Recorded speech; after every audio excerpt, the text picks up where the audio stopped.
6 ಬಾರಿ ಕೊಟ್ಟಿದ್ದಾರೆ, ದೇವೇಗೌಡರಿಗೆ ಕೊಟ್ಟಿದ್ದಾರೆ, ಪ್ರಜ್ವಲರಿಗೆ ಕೊಟ್ಟಿದ್ದಾರೆ. ಅದೆಲ್ಲ ನಾನು ಮರೆಯೋಕ್ಕಾಗಲ್ಲ.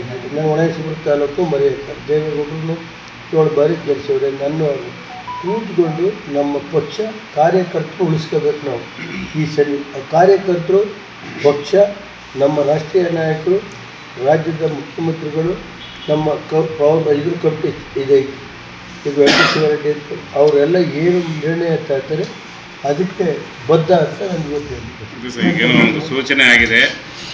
ರೇವಣ್ಣವ್ರಿಗೆ ಹಾಸನದಲ್ಲಿ ಕಾರ್ಯಕರ್ತರು ಏನು ಹೇಳ್ತಾರೆ ಅದಕ್ಕೆ ಬದ್ಧಾರೆ. ಪಕ್ಷ ಏನು ಹೇಳಿದ್ರು ಕೂತ್ಕೊಂಡು ನಮ್ಮ ಪಾರ್ಟಿ ಇದೆ, ಕಾರ್ಯಕರ್ತರಿದೆ, ಅದೆಲ್ಲ ನಮ್ಮಲ್ಲಿ ತಡೆರಿ.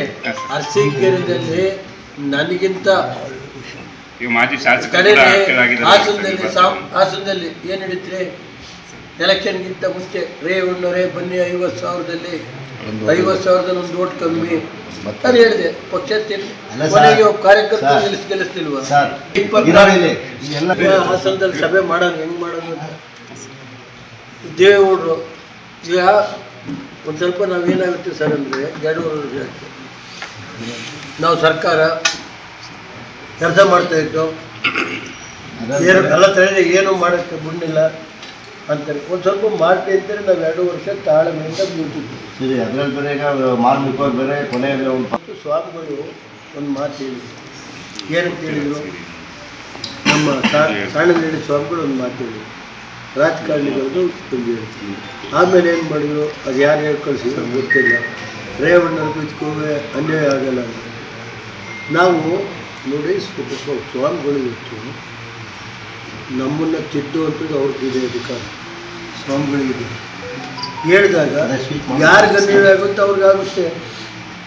ನಾವು ಸರಿಯಾಗಿದ್ದರೆ ಯಾವ್ಯಾಕೆ ಅಲ್ಲಿ ಸಭೆಯಲ್ಲಿ ಹಿಂಗೆ ಇವರಿಬ್ಬರಿಗೂ ಅನ್ಯಾಯ ಆಗಲ್ಲ ಅಂತ ಹೇಳಕ್ಕೆ ಹೋಗ್ಬೇಕು? ನಂಬಿಕೆ ಅಂದರೆ ಇವತ್ತಿನ ಸನ್ನಿವೇಶ ಹೇಳಿದೆ ಅಷ್ಟೇ. ಇವತ್ತಿನ ಸನ್ನಿವೇಶದಲ್ಲಿ ನಂಬಿಕೆ ದ್ರೋಹಿಗಳು ಜಾಸ್ತಿ ಇದ್ದಾರೆ ಅಲ್ಲ, ನೇರವಾಗಿ. ಯಾಕೆಂದರೆ ಸ್ವಾಮಿಗಳ ಎದುರುಗಡೆ ಕೂರಿಸ್ಕೊಂಡು ಹೇಳ್ಬೇಕು. ನಾವು ಸ್ವಾಮಿಗಳು ಈಗ ಕೆಲವ್ರು ಹೇಳ್ತಾರಪ್ಪ ಅರಸೀಕೆರೆ ಕುಡಿಯೋ ನೀರು ಇತ್ತಂತ ಹೇಳ್ತಾರೆ. ನಮ್ಮ ಬರೋ ಕೇಳಿಕೆ ಬರ್ತೈತೆ. ಅದೇ ಕೆಲವರು ಅಂದರೆ ಯಾರು ಅರಸೀಕೆರೆಗೆ ತಂದೆ ನಾನು ಹೇಳಿ ಆ ಜೇನು ಸಿದ್ದೇಶ್ವರ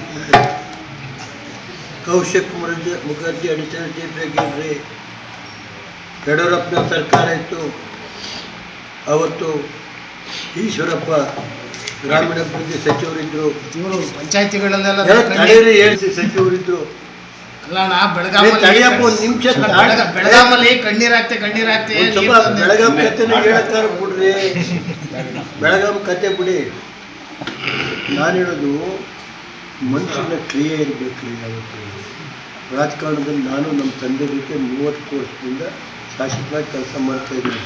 ಹಿಂದೆ ಜಿಲ್ಲಾ ಪರಿಷತ್ ಸದಸ್ಯನಾಗಿ ಕ್ರಿಯೆ ಇರಬೇಕು.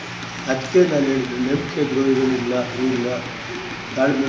ಈಗ ಉದಾಹರಣೆಗೆ ಹೇಳಿದ್ರೆ ಅಲ್ಲಿ ಕುಡಿಯೋ ನೀರು ಈಶ್ವರಪ್ಪ ಗ್ರಾಮೀಣಾಭಿವೃದ್ಧಿ ಸಚಿವ ಅವರು ಅಪ್ರೂವ್ ಮಾಡಿ ಬಂದು ಅಡಿಗಲ್ಲ ಕೊಡಿರಪ್ಪ ಅವರು 2 ವರ್ಷ ಯಾಕೆ ಕಾಂಗ್ರೆಸ್ನವ್ರು ಬಂದು ಇದಕ್ಕೆ ತಡೆ ಹಿಡಿದ್ರು ಯಾಕೆ ಹಿಡಿದ್ರು?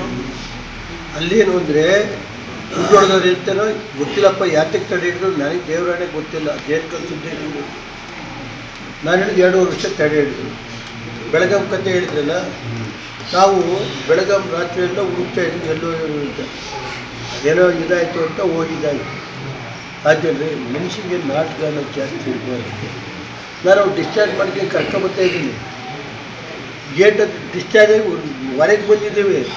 ಸಿದ್ದರಾಮಯ್ಯರ ಕಾರ್ ಬಂತು ಒಂದು ಏಟಿಗೆ ಯಾವೊಂದು ಹಾಸಿಗೆ ರಂಗೋತ್ಕ ಮನೆಗೆ ಆ ಜೇನುಕಲ್ ಸಿದ್ದೇಶ್ವರ ಮುಂದೆ ಇದು ನಡೆದಿದೆಯೋ ಇಲ್ವೋ ಅಂತ ಹೇಳ್ತಿದ್ರೆ ಅಂದ್ಬಿಟ್ರೆ ನಾನು ಇವತ್ತೇ ರಾಜಕೀಯ ಬಿಟ್ಟಿದ್ದೆ. ತಿಂದವರಿಗೆ ಒಂದು ಮಾತು ಹೇಳಿದರು ದೇವೇಗೌಡರು. ಇವತ್ತು ಪಟೇ ಶಿವರಾಮ್ ಇಲ್ಲ, ದೇವರೇಗೌಡರು ಇಲ್ಲ. ದೇವರೇಗೌಡರು ಅವರೇ ಮನೆ ಒಳಗೆ ಈ ಕ್ಷೇತ್ರ ಲಿಂಗಾಯತ ಕೊಡಬೇಕು ಅಂತ ದೇವೇಗೌಡರು ಅಂತ ಹೇಳಿದರು. ನಾನು ಜೀವನದಲ್ಲಿ ಅದನ್ನು ತಪ್ಪು ಮಾಡಿದೆ. ದೇವೇಗೌಡರಿಗೆ ಹಠ ಹಿಡಿದು ಕ್ಷೇತ್ರ ಅದು ಲಿಂಗಾಯತರದಪ್ಪ, ಅವ್ರಿಗೆ ಕೊಡಬೇಕು ಅಂತ ನನಗೆ ಹಿತವಚನ ಹೇಳಿದರು ದೇವೇಗೌಡರು.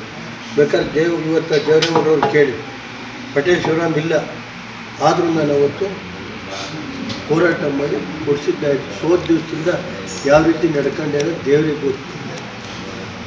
ಏನೇನು ನಡೆಸ್ತೆ ಅದು ಬಿಡಿ, ಈಗೆಲ್ಲ ಅದು ನಾನೇನು ದೇವ್ರ ಮೇಲೆ ಬಿಟ್ಬಿಡ್ತೀನಿ. ನೀವು ಸಣ್ಣ ಆಗಬೇಕಲ್ವಾ? ಅದು ಒಂದು ಉತ್ತಮ ಆಹಾರದಿಂದ ಸಣ್ಣ ಆಗಬೇಕಲ್ವಾ? ಪ್ರತಿದಿನ ನಮ್ಮ ಜೀನಿ ಸ್ಲಿಮ್ನ ಯೂಸ್ ಮಾಡಿ ಯಾವುದೇ ಸೈಡ್ ಎಫೆಕ್ಟ್ ಇಲ್ದಂಗೆ ನೀವು ಸಣ್ಣ ಆಗ್ತೀರಾ.